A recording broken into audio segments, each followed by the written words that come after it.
I see Who that? where you. Who that, Pew?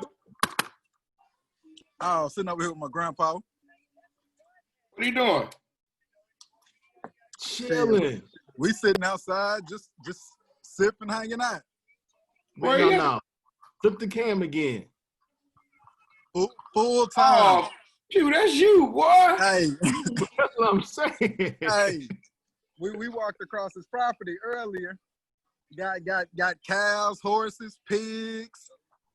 60 acres. Hey, man. He's the definition of a grinder, bro. Yo, when Pew first flipped the camera, I saw nothing but Alex in about a good 40 years. That's what I just said, Pew, that's you. They got the matching beard. Hey, man. Grinder. Yeah. Mm. Oh, your mom or your dad's side? My mom. Mom's dad. What's up? Word. So let me just jump in real quick, man. Welcome to the summer podcast, because Pew is eating, Low, he chewing, he eating. I'm the only one that's, pause, ain't got nothing in my mouth.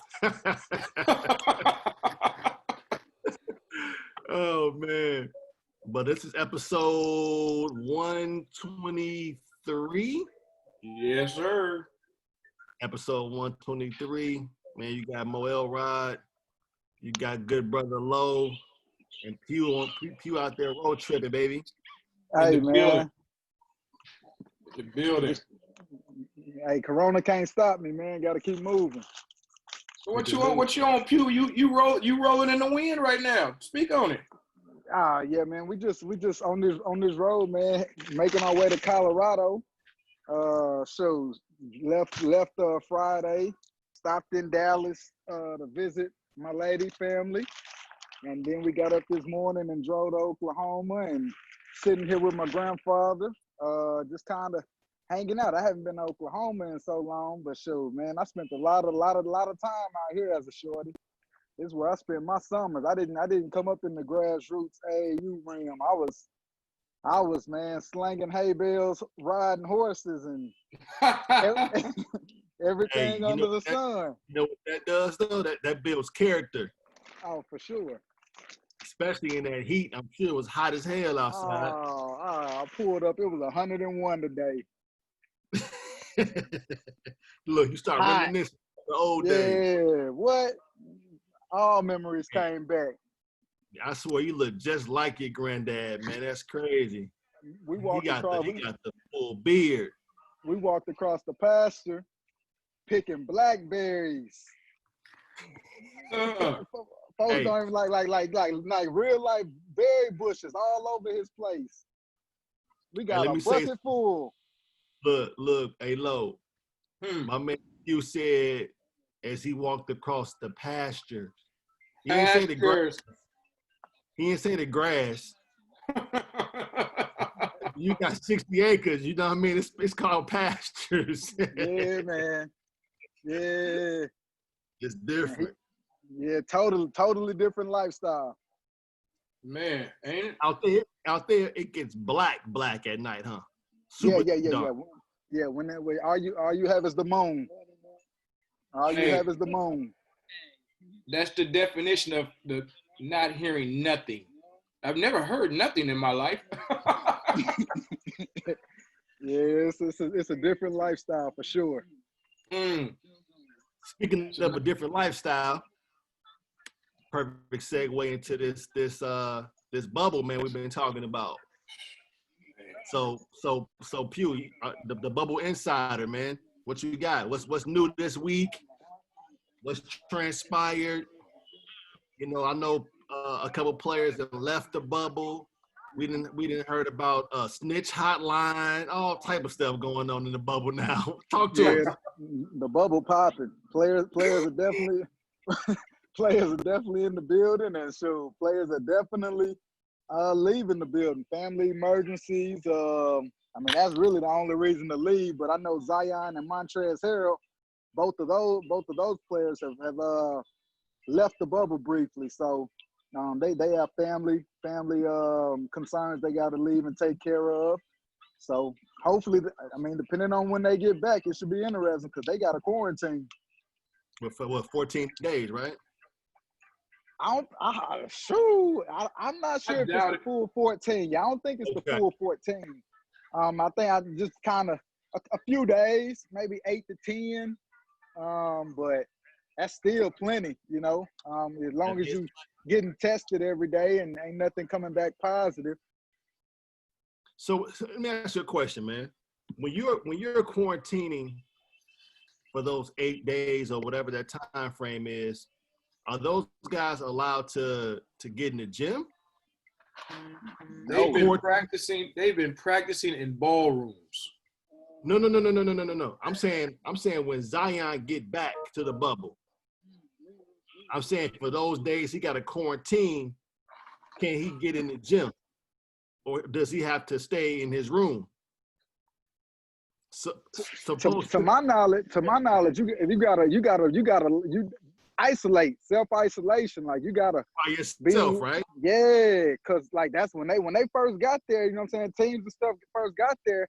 Like yeah, they was locked up, losing their mind in their room. You know what I'm saying? And that's coaches included. But to my knowledge, I believe you gotta self-isolate and kind of lock yourself away.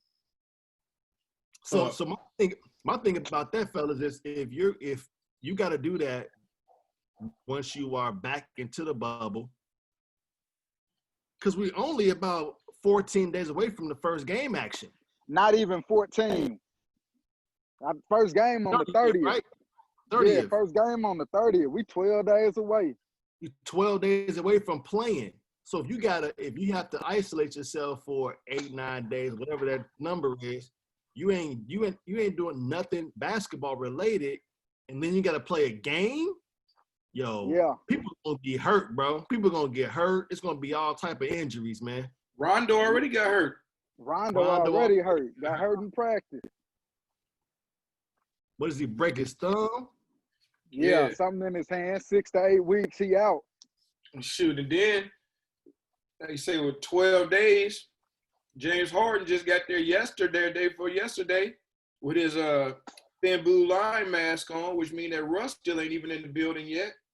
Russ is not in the building yet. And so when Russ, this is starting to get very, very interesting. So when Russ gets there, he has to also self-isolate, right? Quarantine. He got a quarantine. Got the old school out there. He got the El Camino, baby. Oh, that's an old school joint. So he got a self-quarantine. Mm-hmm. So when he self-quarantined, there's a possibility that he won't play maybe the first 1 or 2 games, maybe. That's Russell Westbrook. Yeah. Possible. Possibly, depending on if they hold true and make him like he can't go until he can't. I don't think he can go into the bubble until he tests negative. You know what I'm saying? But when he get there, yeah, still got a quarantine. And that goes to another conversation with these tests, because P.U. was telling me the other day, and Lo, I'm sure you've been keeping up on it. Some people are being testing positive on Monday, retest on Tuesday or Wednesday. Now they test negative. Test again on Friday, they still negative. Like these tests are like all over my man got the horses out there. These tests is all over the place. So I'm wondering, like, how true will the NBA be when it comes to quarantining these players and doing the right thing? Because it feels like there will be a lot of skewed, not necessarily results, but skewed decision-making on trying to get these guys to play. Do you think that they want Zion to miss game 1 on the 30th? Absolutely not. Absolutely not. So we're going to see how they handle Zion. Yeah, because like Zion mess around and show up on the 27th, and they going to play him on the 30th. They gonna give Zion a test, and if Zion come back negative, they gonna say, okay, you ready to go. We want all the wow factor game one, because both of those games on that very first night are nationally televised. That's what I'm saying. Like, I think, I don't know, man. It's gonna be interesting to see how this all plays itself out. Again, we 12 days away. It's crazy when we were 30, 60 days out. It felt like forever. Felt like forever. Now we're right around the corner. Yeah, we here. Did Mike Beasley come back to the bubble? Mike Beasley will not be returning. He tested positive for COVID. So they sent him home. And I think that now that they looking at fill that roster spot with another player, but Mike Beasley, he missed out on that opportunity.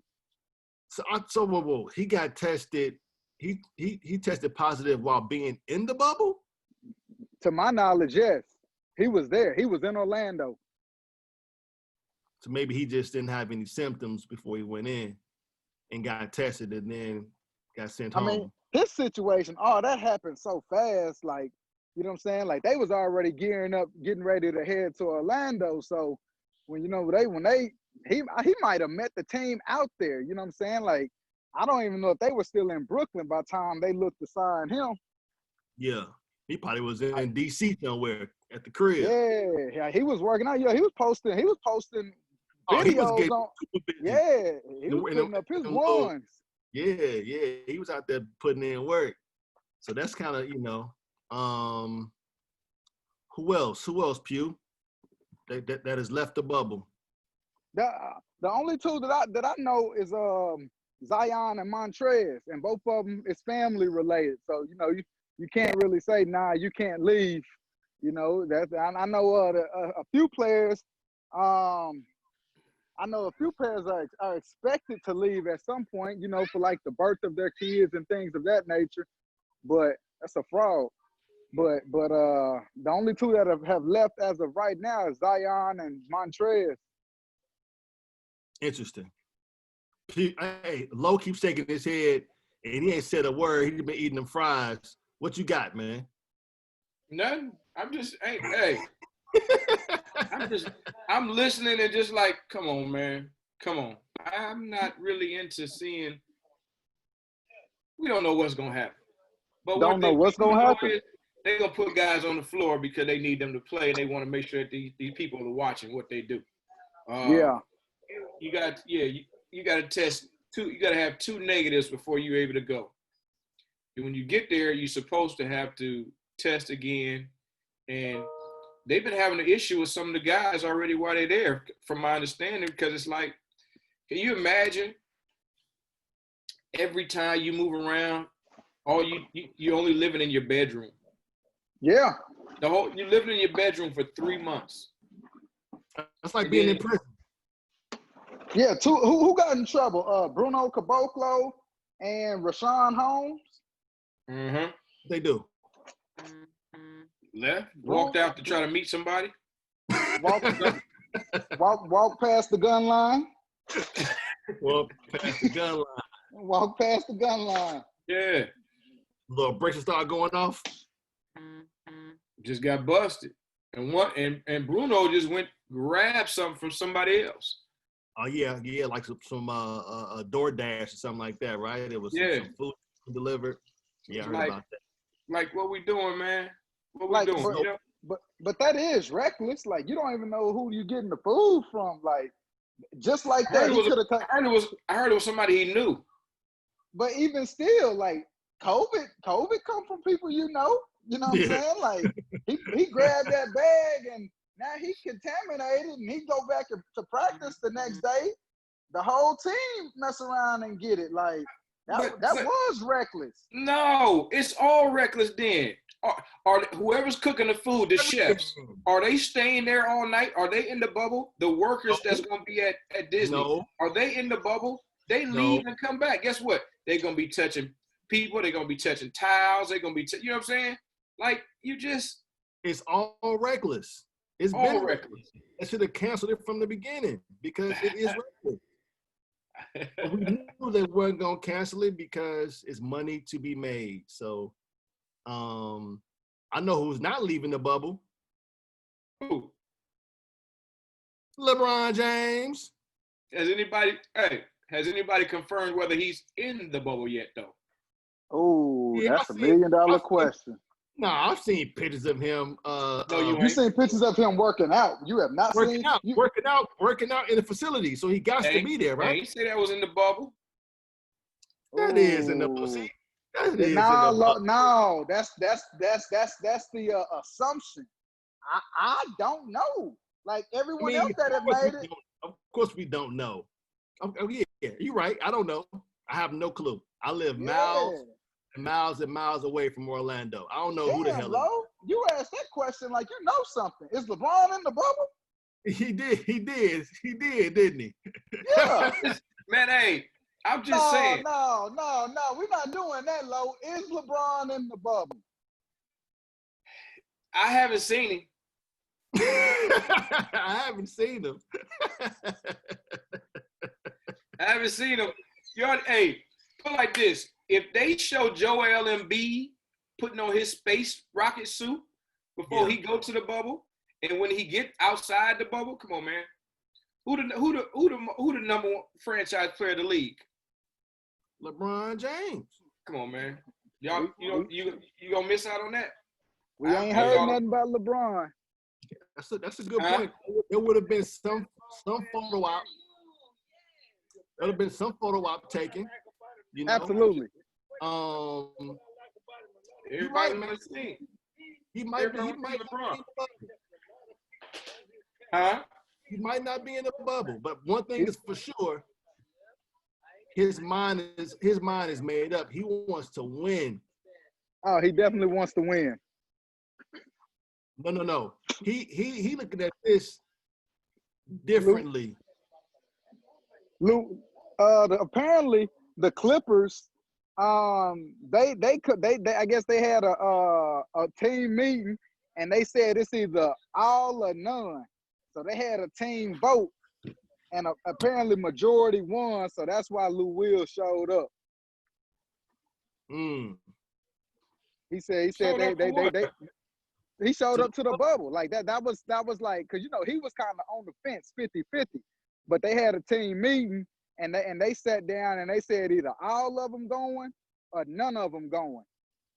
And then they took a vote as a team, and majority rule. You know what I'm saying? Most of them said they wanted to go and participate. So Lou Will, you know what I'm saying? Basically, shoot, he lost. Man, but at the same time, we don't know what his vote was. He might have voted to go.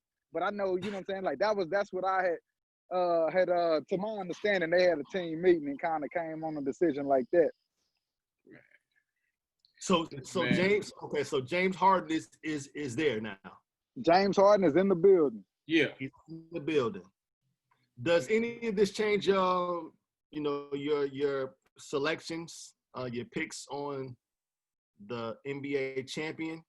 The only thing and all this stuff going on, who might be in the bubble, who might not be in the bubble, somebody else gonna get injured, obviously.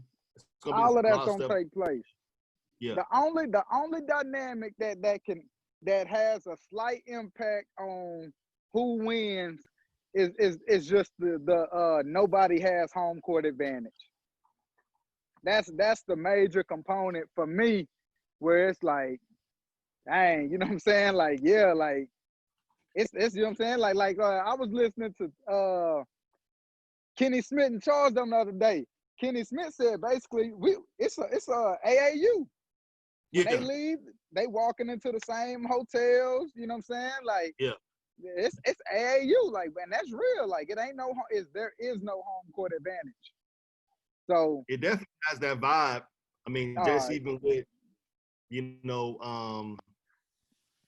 ain't no travel, so you can't say, you know what I'm saying? My body like wore out. I got like AAU National. Who got the 8 a.m. game? Who got the 8 a.m. game?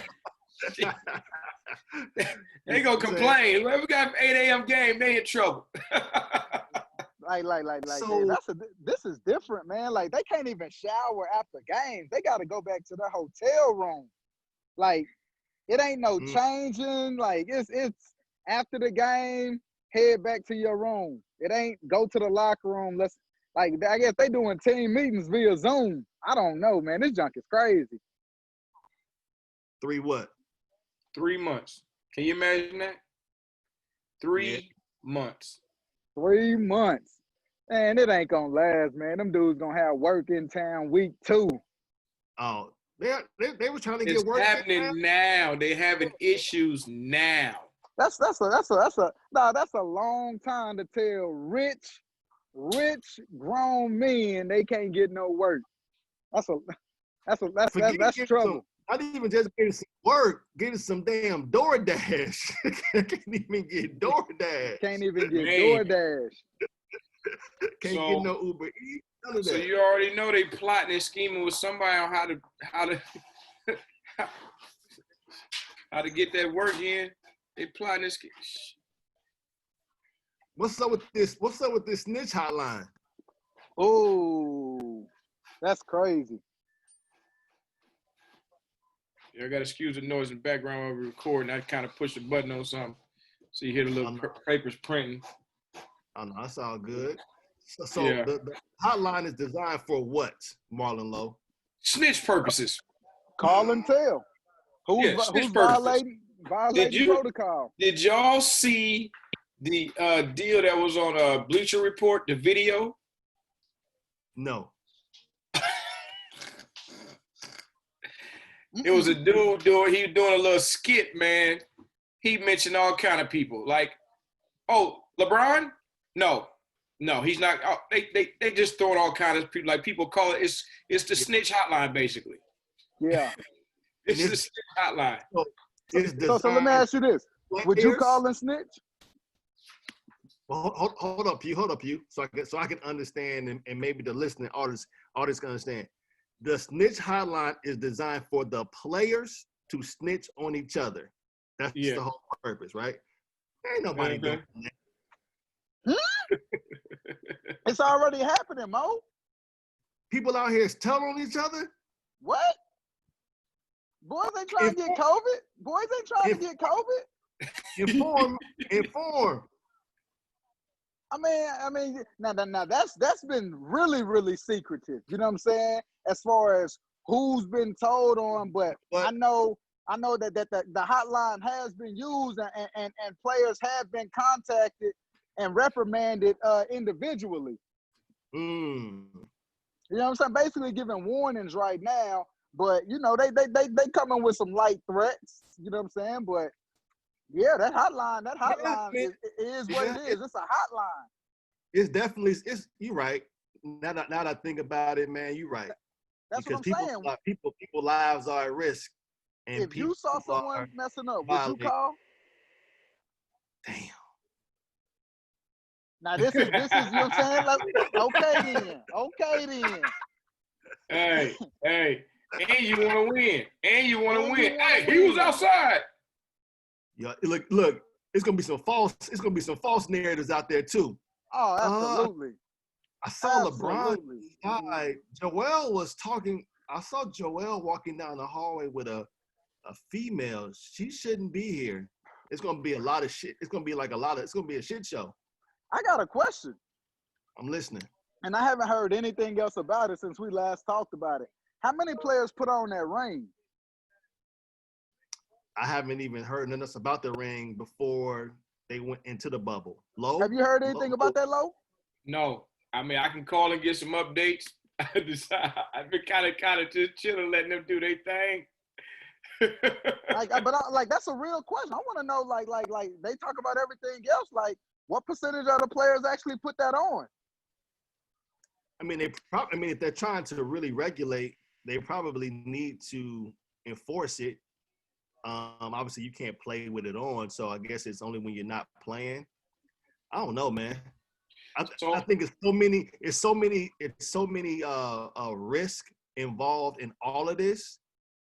Should just cancel the season. It's just too much. Too much. You said 22 teams. I ain't no math magician, but you got 22 teams. How many people on the roster? 17 players a roster.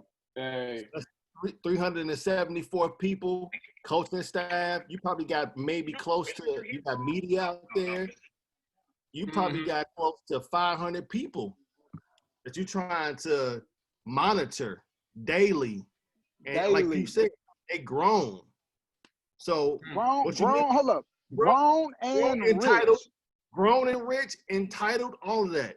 So you mean to tell me that I can't go buy some food and get it delivered? You know what I'm saying? Like you say, Lo, 3 months. That's like doing a bid. Your only escape was the 1 hour rec to play the game. That's it. Hey. So I got the snitch hotline video queued up.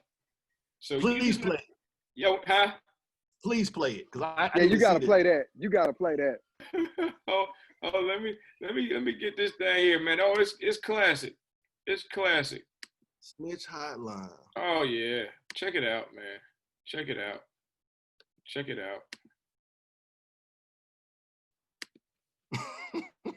Yellow NBA bubble snitch line. Go ahead. You saw J.R. Smith with how much Hennessy? No, I just didn't know it came by the gallon. You saw Kuzma taking a selfie where? Well, he knows he can't be there. Taco's doing bike tours? How do I get in on that? Wait, someone's deadlifting in their room at 3 a.m.? Someone's running suicides in the hallways? Someone's doing box jumps in the conference room? Give me Jimmy Butler's room number right now, please. All the blue check marks are down? Can't you just use your burner? Yeah. Sure you don't. Okay, we'll get right on that. Thank you. Hey, did you know the Wizards are here? No. Mr. Smith should not be sharing his soup with any assistant coaches. No. Coach Pop is scouting kicker? Yes, and Mr. Waiter should not be sharing his gummy bears. Giannis was making threes at practice? That is terrifying. No, absolutely not. No flu games. No. I know that Jordan did it. Yes. Look, you're going to have to figure out a different way to become the GOAT, okay? We cannot rename the ride It's a Flat World. Kyrie. Wait, are you even in the bubble? Austin Rivers prank calling your room sounds like a family issue to me. Is there any way we can get a dedicated Lakers line? Yes, but fighting Goofy isn't against the rules, so I think the Lopez brothers are probably clear on this. No, we do not advise listening to anything Kelly Oubre says. Patriots are doing what? This is the NBA snitch line. That's a different number. Are you sure it was Boban? I don't even know why I asked that.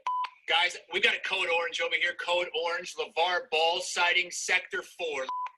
1 second here. Just grab something. Okay. John Morant took how many juice boxes now? Patrick Beverly's charging how much for white teas? It's actually a steal. Apple time. I'm sorry, was there a violation you'd like to report? Hello? Anybody there? Kawhi?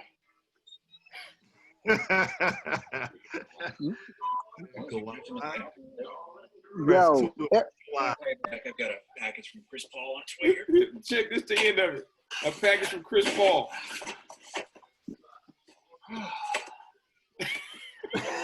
Evidence, the Clippers.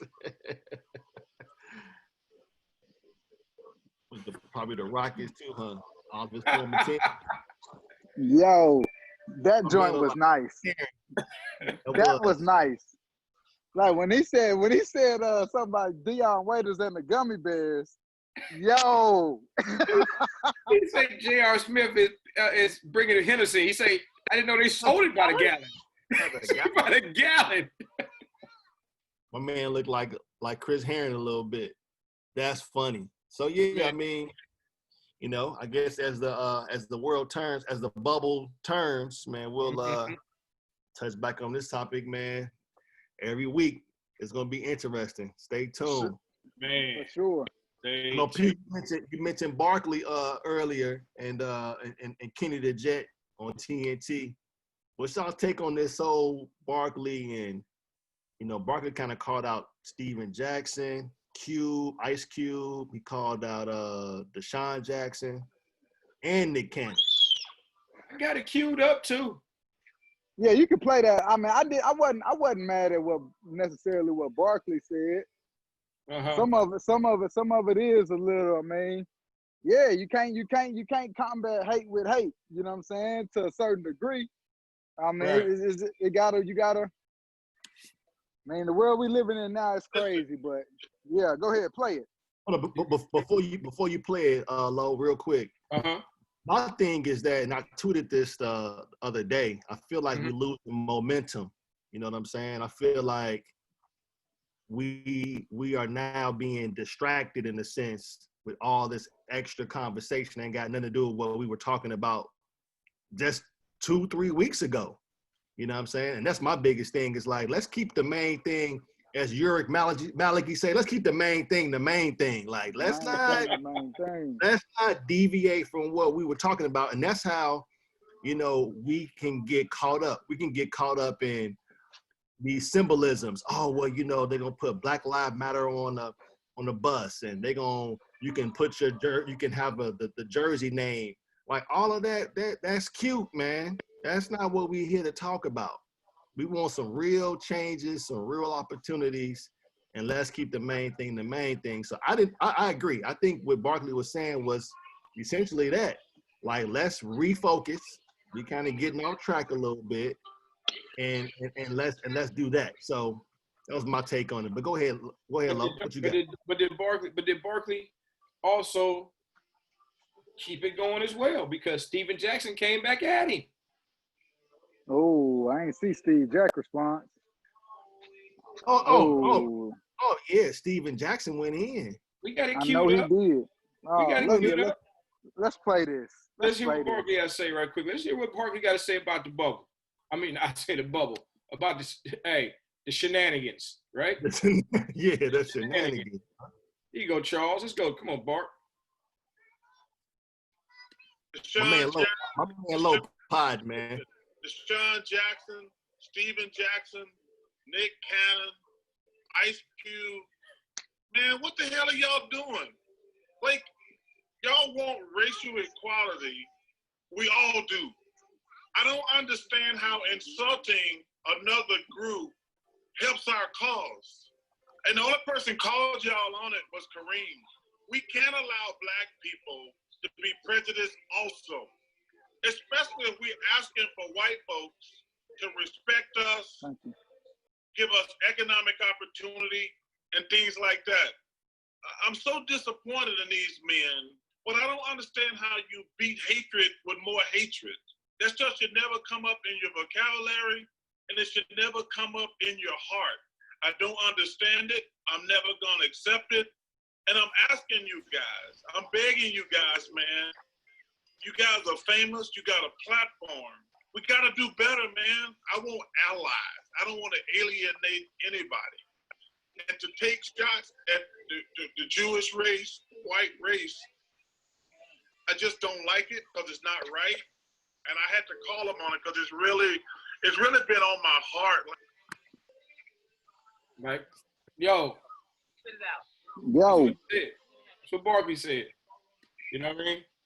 And so, you know, that's what Barkley says. What he went in on now. Now I could, if y'all want to go right into Steven Jackson's reply, we can do that one too. Yeah, go right into it. Cause shit, Barkley's like Steven Jackson said he wasn't. What you say, Mo? And I said Stack 5 went in on him. Oh. Let me see it. Check it out. First of all, Charles Barkley, speak on what you know. Don't stop letting people put a battery in your back to say certain shit that you don't even know what you're talking about. I know what I said. So keep my name out your mouth. However you feel, I honestly don't give a fuck. But that don't stop nothing I got going on. I'm out here with the real people. The people that's really suffering. Caring about my people. You dig what I'm saying? That's what I'm doing. So to Charles Barkley, I could give a fuck how you feel. And that's on me. To you, since you upset with motherfuckers, we don't give a fuck what you upset with. I know I don't.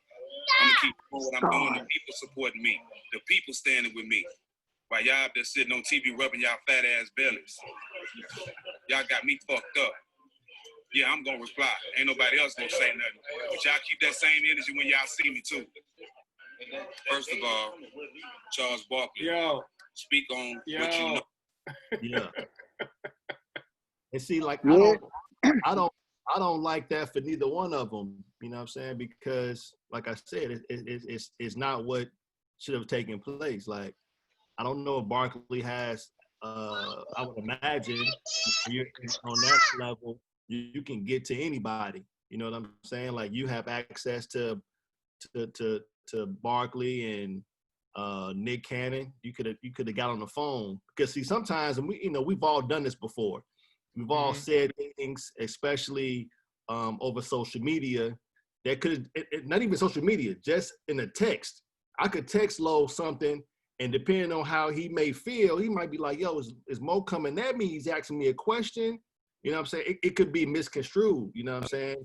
And he could have picked up the phone and just called DeSean Jackson. He could have called Nick Cannon. He could have called Ice Cube.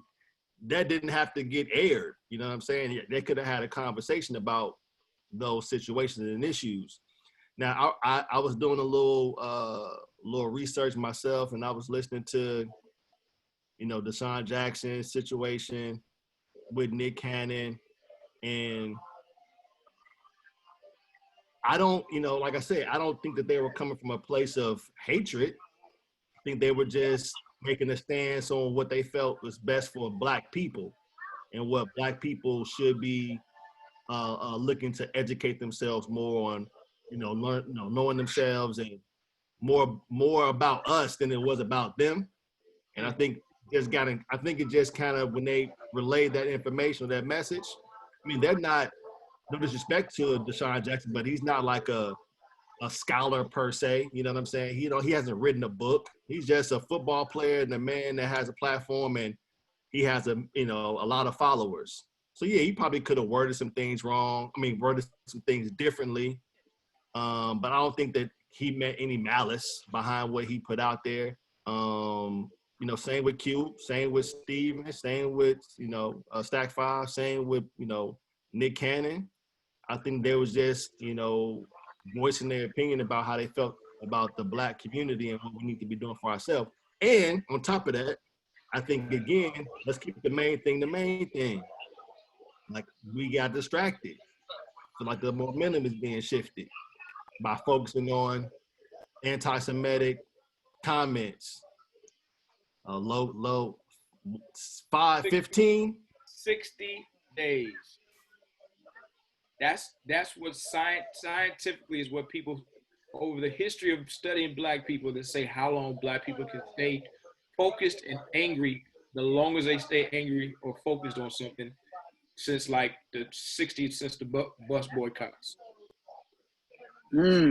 60 days max. What day we on? We a month and a half, maybe. So we about 45 in. Probably. Like. And that's the thing. So it's like it instead of having the conversations that we were having before, now we've been talking about this for the past week. You know what I'm saying? And it's not going to stop. I'm sure there'll be a segment on First Take or Chris Broussard's show, Skip and Shannon Sharp. There'll be more conversation about this than what we were talking about a couple of weeks ago. It's just a distraction, in my opinion. Mm-hmm. To get us all. May 25th is when it happened. May 25th, yep. So we made a month. We're approaching 60 days. Yeah. It's around the corner. Look what's happening. Look where we're going with it. You know what I mean? Look where we're going with it. But even with in DeSean Jackson's, like, he like what he said. I'm gonna read what he said, because it's like, and you say Nick Cannon, they're speaking their truth, how they feel, and like if they have to correct it later on, they get educated on something different later on, like Nick Cannon tried to say he did, and so be it. But at the time, he was speaking his truth. And see, like, so DeSean Jackson, he put because the white Jews knows that the Negroes are the real children of Israel, and to keep America secret, the Jews will blackmail America. They will extort America. Their plan for world domination won't work if the Negroes know who they are. White citizens of America will be terrified to know that all this time they've been mistreating and discriminating and lynching the children of Israel. And that was quote unquote supposed to be a quote from Hitler. Hitler, yeah. You know, that's what DeSean Jackson had said. Man, I mean, had posted. I posted. I believe it was a screenshot picture, right? It wasn't even like he texted that into his post. Right. I think the part where he said the part I think he probably was resonating more with him was the part low where it said keeping the Negro from knowing themselves. What did that line say? I think that to me, that was the part that I felt like he was coming from. And again, I don't know him. I ain't talked to him. I don't got him on the hotline, so I don't know exactly what he was reaching for. But that part stood out to me because we don't know ourselves. Right. You know what I'm saying? You know, if you think about it, when we came as slaves to this country, we didn't speak this language. You know what I'm saying? Their traditions, everything that we did, we don't currently do. We have no, in some cases, in most cases, we have no idea what those things were. So you talk about generation, you know,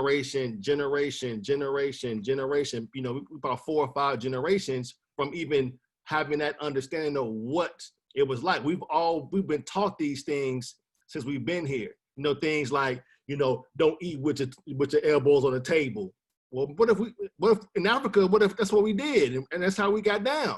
You know what I'm saying? Like, what was wrong? What's wrong with that? But it's a conditioning over a period of time as well. You know what I'm saying? And so you learn these things and we don't know ourselves.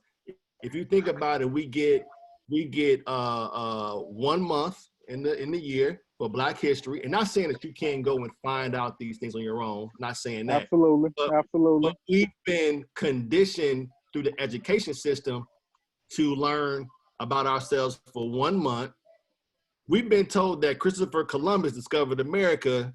That we all know that's a lie, but that's still in the history books. You know what I'm saying? So we've been told these things all over, and it's passed down.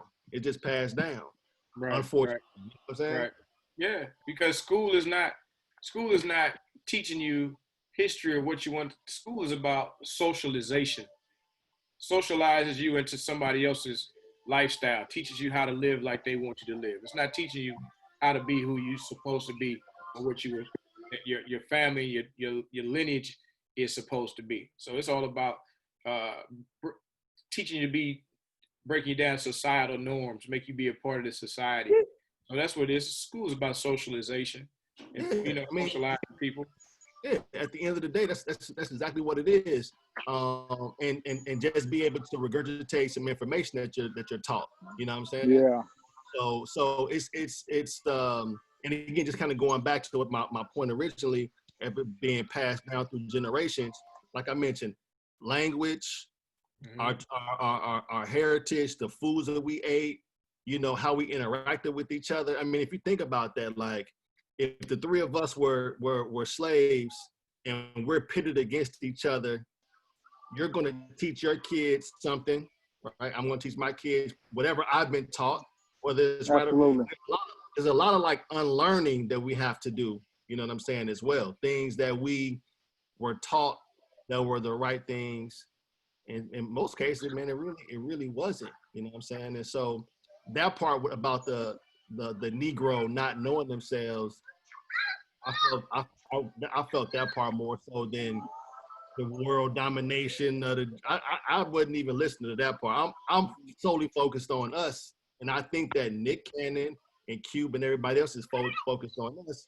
They just made those comments, and people just kind of running with it, and again, just changing the narrative, focusing on themselves. Crazy. Man, yeah. Nick Cannon had already had something else lined up while he did that. So ain't no need taking shots on your way out the door. You know what I'm saying?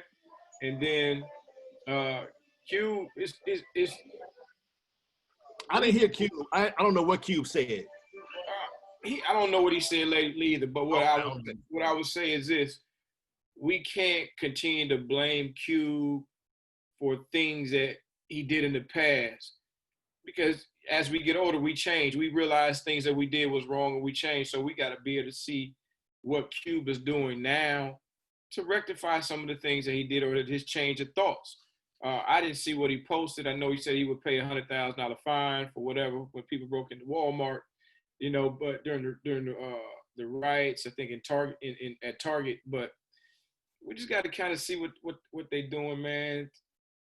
They all, to be honest with you, people got to realize all the major networks and stations are owned by Jewish people anyway, pretty much. So you might as well. So for Nick Cannon to say what he felt, for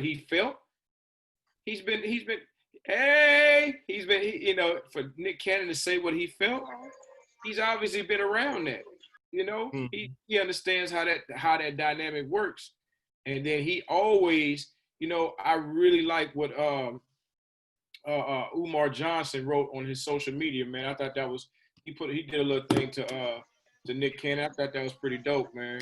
Yeah. So You queuing something up? huh? You queuing something up? I mean, I can pull it up because he just, people always be talking about Umar. They mess with him all the time. But to me, he's an educated brother, man. Really super smart. educated. Umar be spitting that real. Sometimes, I mean, it go over my head. I ain't gonna front, but Yeah. I definitely enjoy listening to him. He's educated. You know what I'm saying? Ain't like he's just come jumping off the ledge. Like he's Umar cold with it. I rocks with him. Now I got what he wrote. What he wrote. We can read it. He says, this is Dr. Umar. He said, I'm not canceling my brother Nick Cannon, and I will tell you why. When no one stood up for Colin Kaepernick, he did. When so few celebrities joined the protest for Black justice, he did.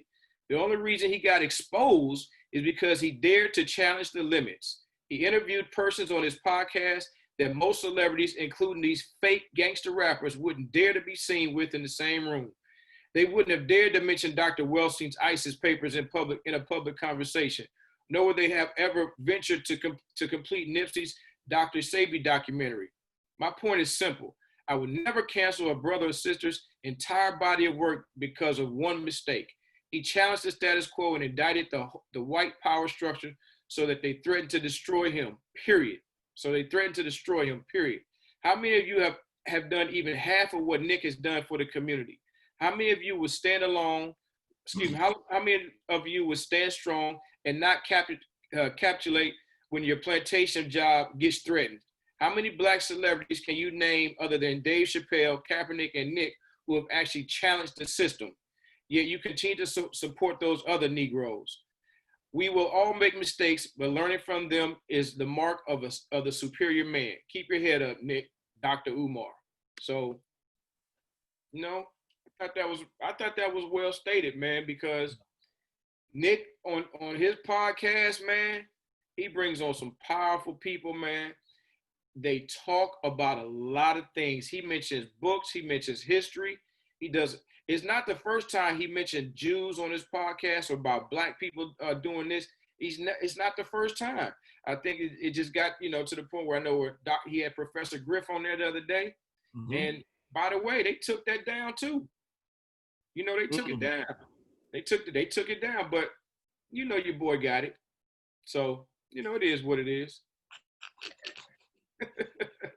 That's the thing. So they took it down because they didn't approve or like the conversation that they were having. You know what I'm saying? And no, that ain't cool. You know what I'm saying? Mm-hmm. But again, that's a way to control to control us. And like you say, you pushing the limits. You are challenging the people that are in control, and they don't really like that. You know what I'm saying? It'd be a different story if Steven Jackson and Barkley and Nick Cannon, all those guys use their I guess their platform, for lack of a better term, right, unify. Right. Be different, because he's had KRS-One on there. He's had Tariq Nasheed on there.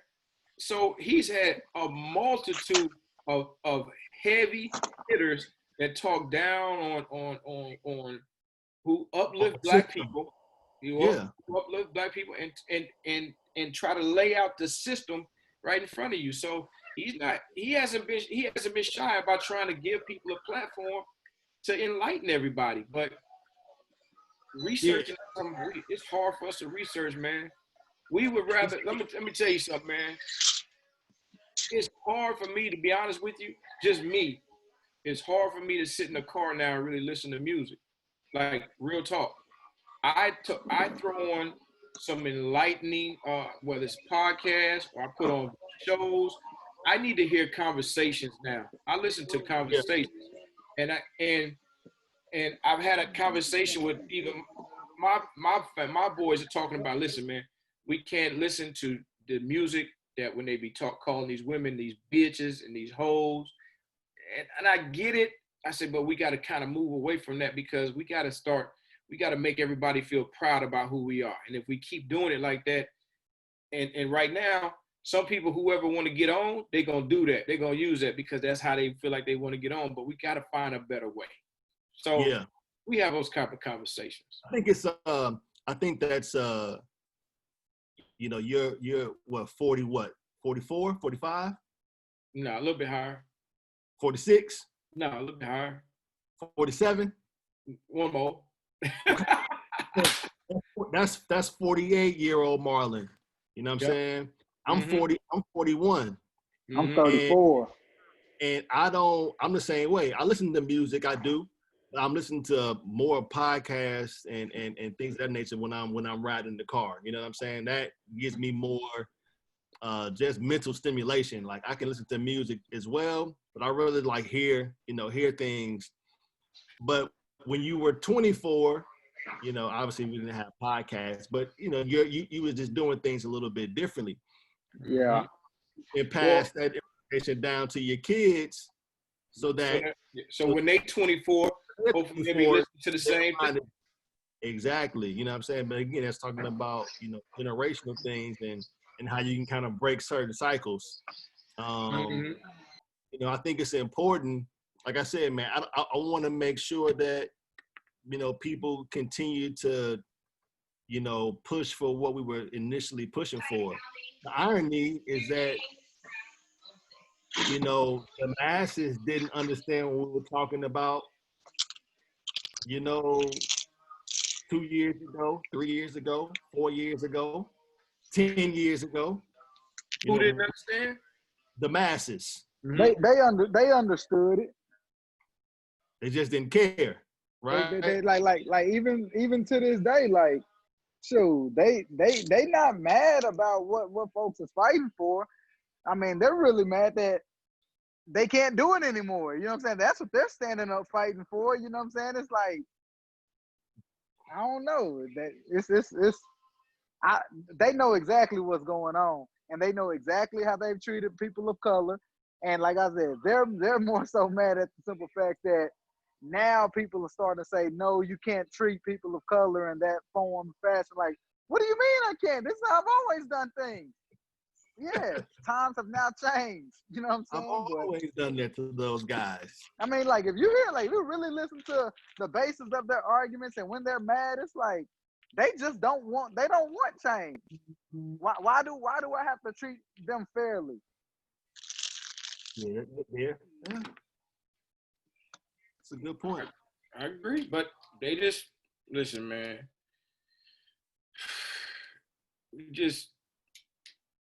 We got to get Mo. I ain't gonna say nothing crazy, but we gotta understand how to move, right? We gotta understand how to move. We gotta be able to start really reaching back out to the youth in our communities, and we gotta give them hope.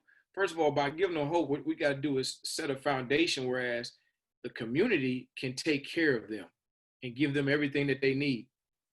And because when you don't have everything that you need, and you see somebody on the outside in another group that has what you need, and they come in and give it to you, that's how they start to take your loyalty away from the people that you're around. So we got to start giving them hope, and we got to build.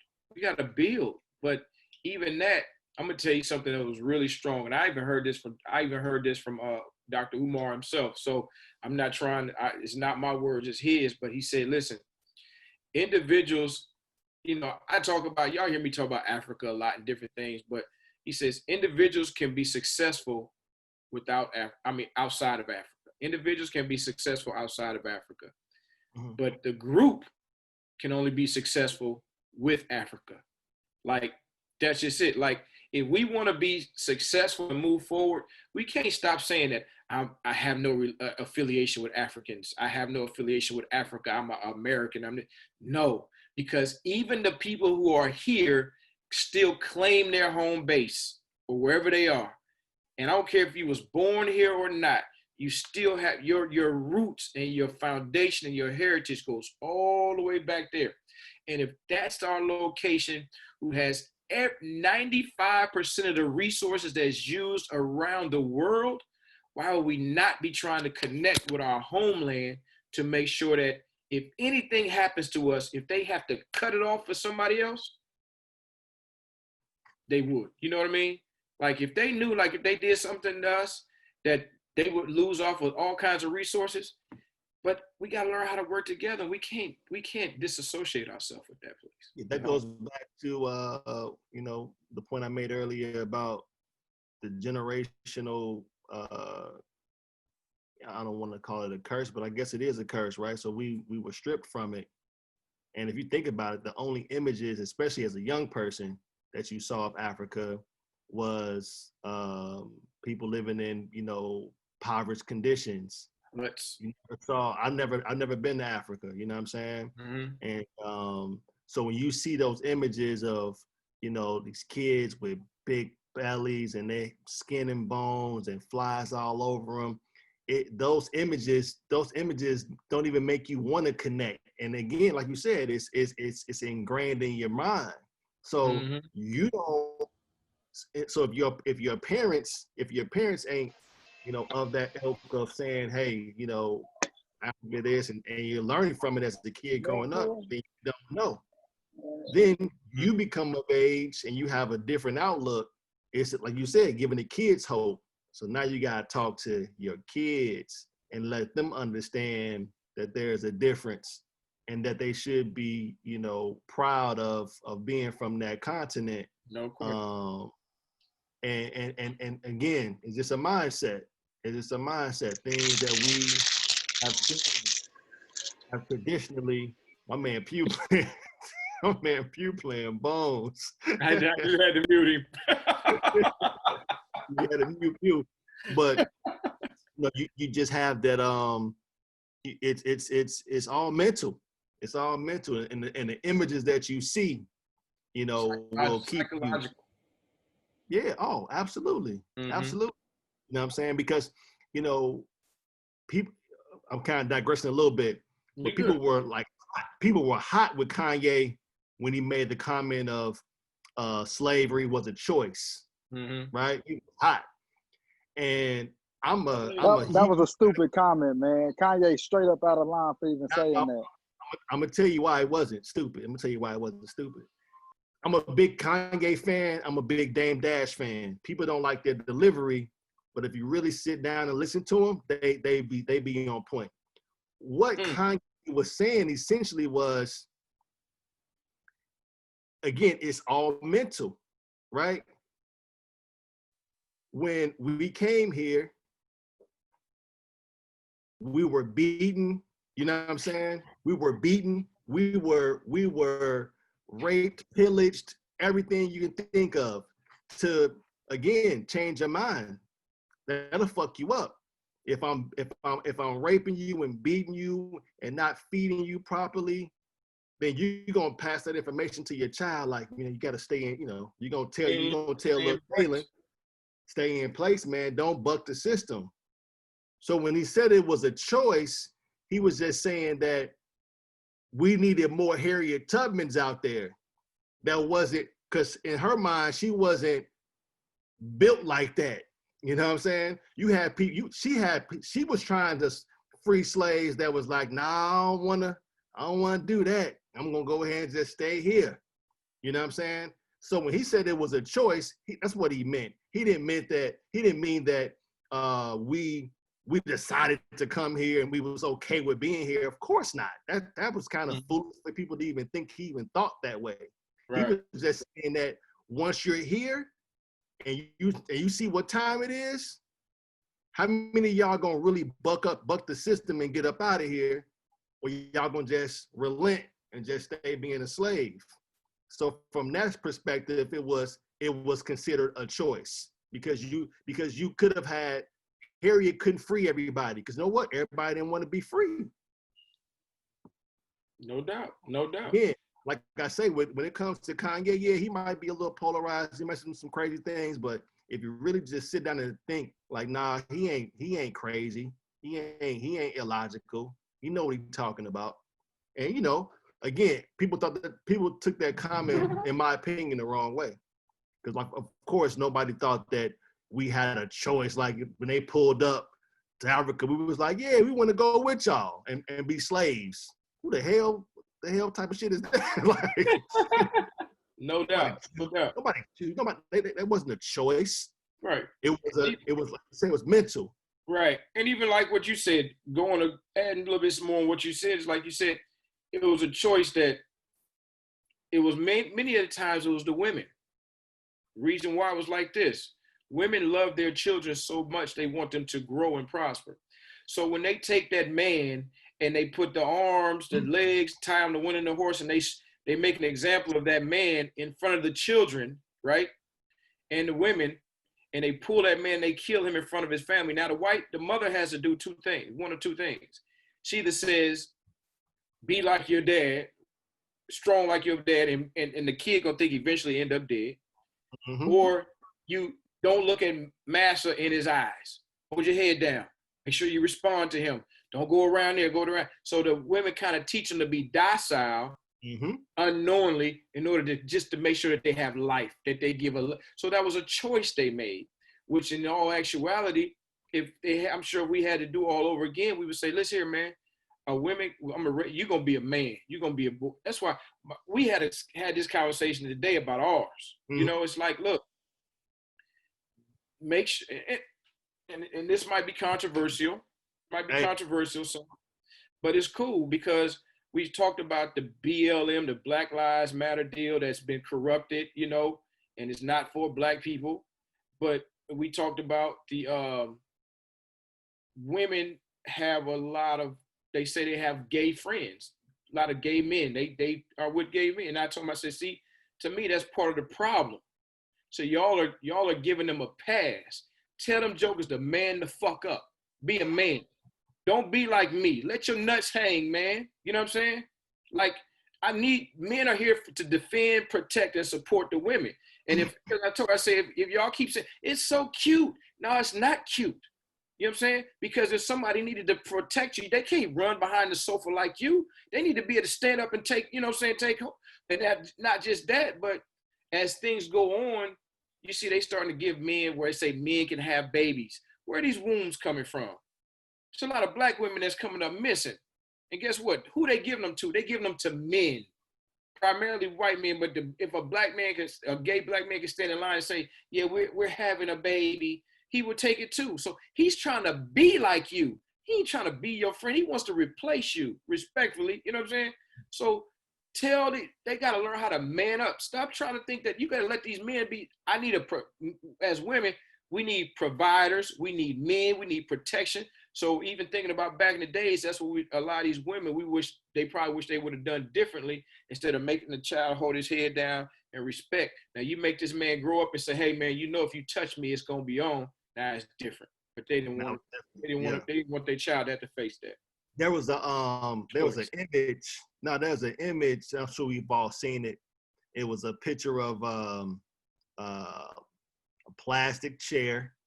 It's a plastic chair, and it's a rope tied to the chair, and there's a horse. So there's the horse and the chair and this rope, and that horse ain't think about moving. Mm-hmm. And it's a plastic chair. Mm-hmm. Well, pew. Oh, I'm just saying it's all mental, man. It's all in your mind. I was doing some research about the Black Lives Matter movement earlier too, and it's funded heavily by a guy named George Soros. Mm-hmm. Put like $200 million into the movement. I know it got started by 3 Black females. I think either 1 or 2 or all 3 are of the LGBT. I don't even want to mess it up, man. All 3. I might get canceled. The LGBTQ community. One's lesbian, Yeah. and I think 2 of them lesbian, one's queer, something like that. Yeah. Okay. And so, because I've been hearing more people outside of you that don't like the movement per se, doesn't like what it stands for. And see, I don't know much about all the inner workings of it. So I was just kind of like just reading up on it, and people were mad because they were being funded, by Caucasians, and I would imagine there's some Black financial supporters as well. But the guy George, he's like super old white dude. He like he on his last leg. He's super old, but he pumped in, like I said, about 200 mil into the program. I think it started in 2013, if I'm not mistaken. Like right after Trayvon Martin, they kind of started the movement. That's when it started. And so I don't, like I said, when I started, people say they got an issue, and I'm like, wow, okay, well, what's the issue? I'm asking you, what's the issue? Well, it started out, first of all, as a hashtag.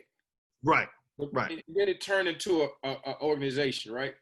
And it started out between Trayvon Martin, but at the time, when the co-owners, Alicia Garza, right, back when Trayvon Martin, when they was talking about Trayvon Martin, she put her friend was saying something, she put hashtag Black Lives Matter. So that's how it started trending across social media. But it was about, at that point in time, she was already engaged in a relationship with a transgender white woman who, who's pretending to be a man, right? Mm-hmm. Interracial relationship. So what is she tripping about? You ain't tripping about Black men. You are, you know what I mean? And your other 2 friends who are queer and gay, it's not about Black men. This is about it. So what happened was that kind of started going to it went by the wayside. But when Mike Brown passed away in St. Louis, that's when it really jumped off, because my man, my Darren Seals, right? Him and the community started getting for the Bloods and Crips and everything. They started coming together. They stopped fighting for Mike Brown, and they started working together and keeping the community straight and everything else. And then the guy D-Ray McCaskill, who was with Black Lives Matter, was in the White House several times. They came to town talking about they was going to help out, and then wound up being later on, they started getting money with the computers and everything else, and they found out saying we were Black Lives Matter. Then Darren Seals then found out later on that they was gay, right? And so they was popping off, and now they got all these white people coming in, and everybody else say like, yo, we ain't asked for all this. What is this? So they bought them with them. They bought in. Now they say, oh, this is a Black Lives Matter. And all of them they was gay. So they was using Black pain as a way to promote their gay movement. See what I'm saying? They were using Black pain. Yeah, so see, I don't know about that, Marlon. Ask your question, because I could probably help you. Okay. So my question is, My question is, if you are a gay male,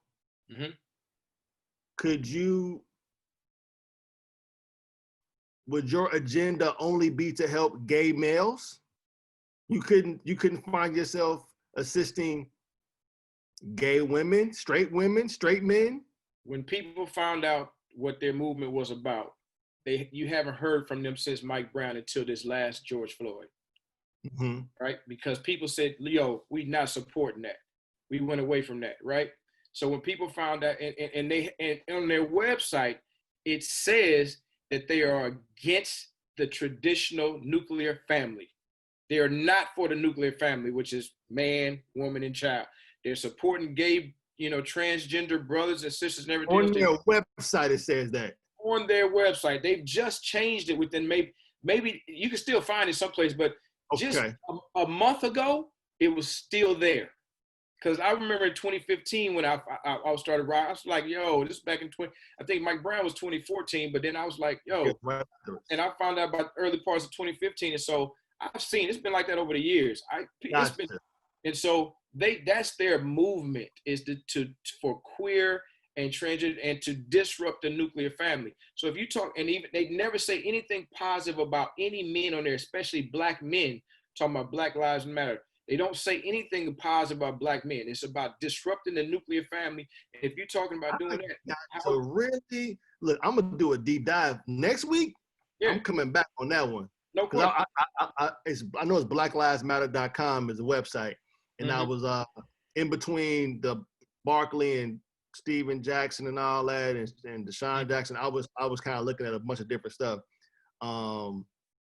I saw interview with Lord Jamar talking about the movie. He was on Vlad TV, because he was talking about how he wasn't supportive of the movement. And he mentioned the guy, George. So I started doing research on George Soros. But yeah, I'm gonna do a deeper dive next week on that one, because I really want to see. I think that sometimes people don't really have all the information. You know what I'm saying? That's exactly what it was. That's exactly what it was. We heard the term Black Lives Matter, and it was, it's a phenomenal name. We just can't get past that. It's a hell of a name, right? And it fits the times that we've been in and what we've been going through. So when you hear something about black or people supporting black, that's what we want to do. We want to. So when we would have no choice, we had no choice but to jump on board for that, because it meant something to us. But then we didn't understand the inner workings of how it really worked out and what their purpose was behind it. So think about it. Even with the Mike Brown, even with the George Floyd thing, Black Lives Matter. But every time something happens, these are white people that's burning down our buildings. These are white people that's throwing bricks through the wall. These are white people everywhere. Who invited them? Why does Black Lives Matter? Why every time you hold up a sign it says trans lives matter too? We're not talking about that. You know what I'm saying? Gay lives matter. We're not talking about that. That's not our issue right now. Who asked you to bring that to the party right now? So that's the money that we start talking about. George Soros, he's funding them, and this is their movement. I'll give you a quick truth. Yeah, right? Give it to me so we can wrap it up. Yeah, yesterday, I sat down and watched a 1-hour video of the guy. I can't remember the brother's name, but he's a black guy. He's over BLM Houston. He's over BLM Houston. He had a little seminar. He had a little thing on YouTube. It was 1 hour. I watched it. I wanted to hear what he had to say, and it's propaganda. It's distorting the truth. He tried to say that Bayard Rustin was really the leader of the civil rights movement, not Martin Luther King.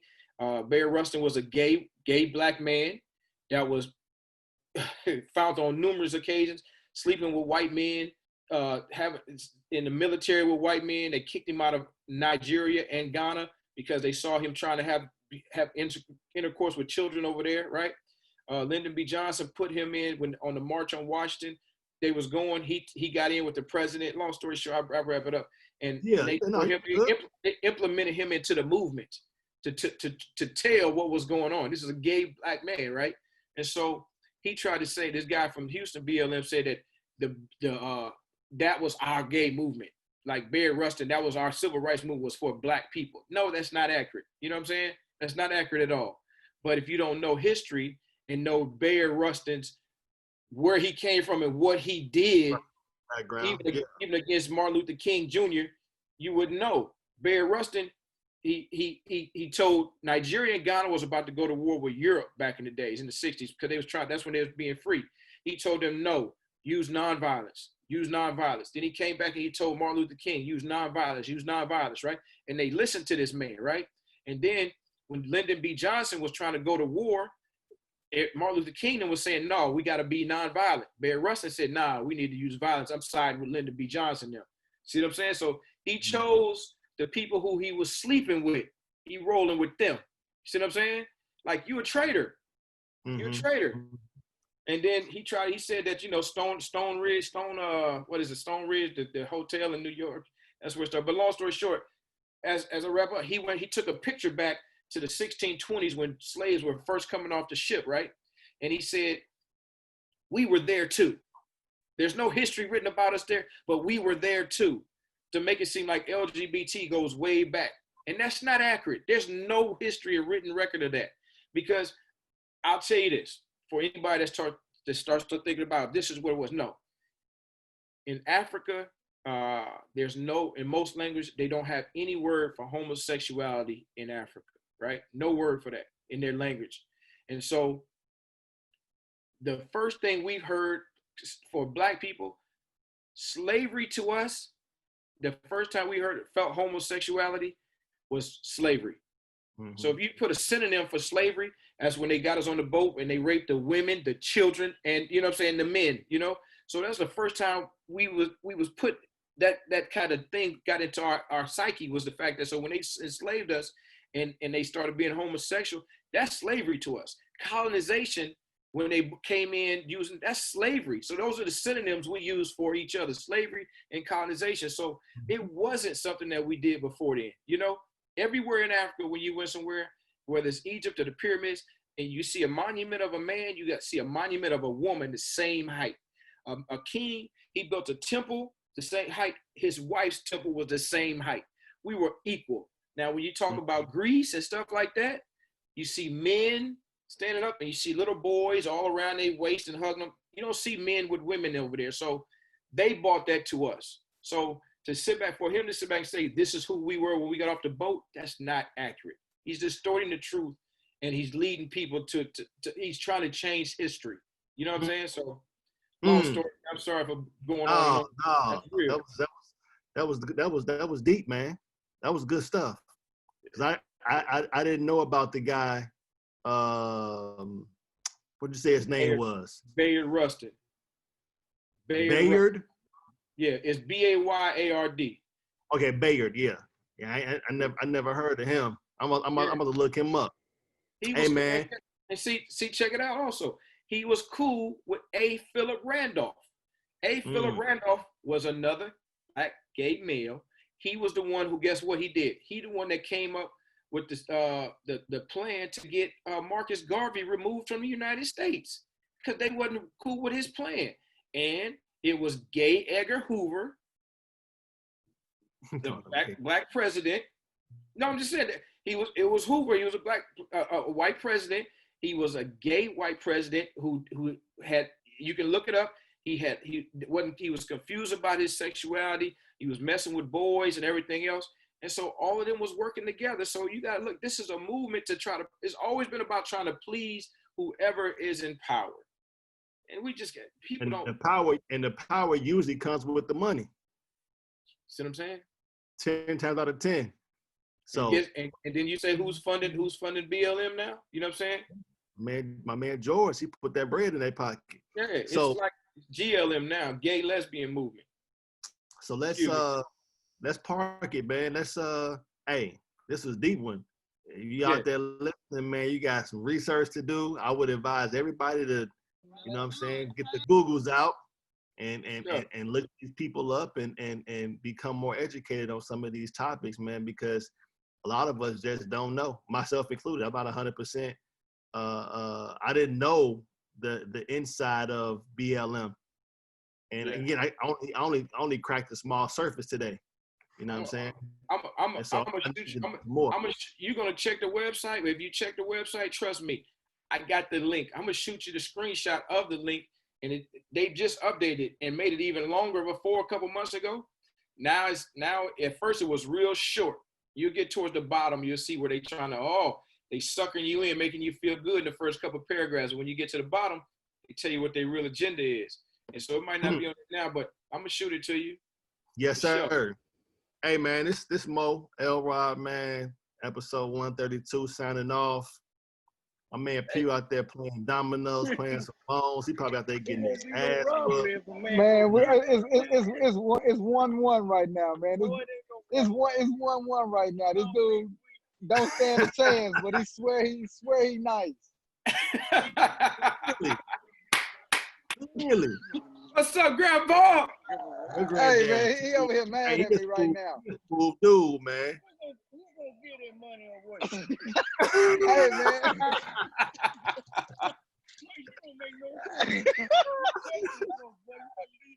I'm with it. Man, I learned a lot listening to you guys this episode. I appreciate it too. And I'm definitely gonna have to dive in and do my research. I know Low be on it. I gotta catch up. No doubt. Good. We all still learning, man. That's what it is. Hey, Low, man. Pew, man, holla at me, man. For sure. Oh, let everybody know, man. Low, let them know where they can find us. Hey, for sure, y'all. Hey, while you on it right now, if you're listening on the podcast, make sure you hit that share button, share it to your social media, your Twitter, your Facebook. Make sure you go on to YouTube, hit that thumbs up button, like and subscribe. Hit that bell on the side for the notifications. Please help us to share this platform and help us continue to grow. If you're on Instagram, the Summer Podcast, go on there and like that thing. Like Cam Newton said a couple of years ago, but did you double tap? Make sure you double tap that thing. Go on Twitter at the Summer Pod. Share it. That's where we upload it to as well. A lot of times, share it. Share the videos and hit us with some questions and answers. Come at me. As we conclude, I'm gonna give my Nick Cannon statement for the things that I said today. Listen, it's not Nick Cannon, but I'm gonna put in the words of Marlon Lowe. If I offended you by anything that I said, I apologize, but I don't apologize for saying them. It's just what it is. There it is. Holla. Holla at y'all. Yes, sir. Yes, sir. One.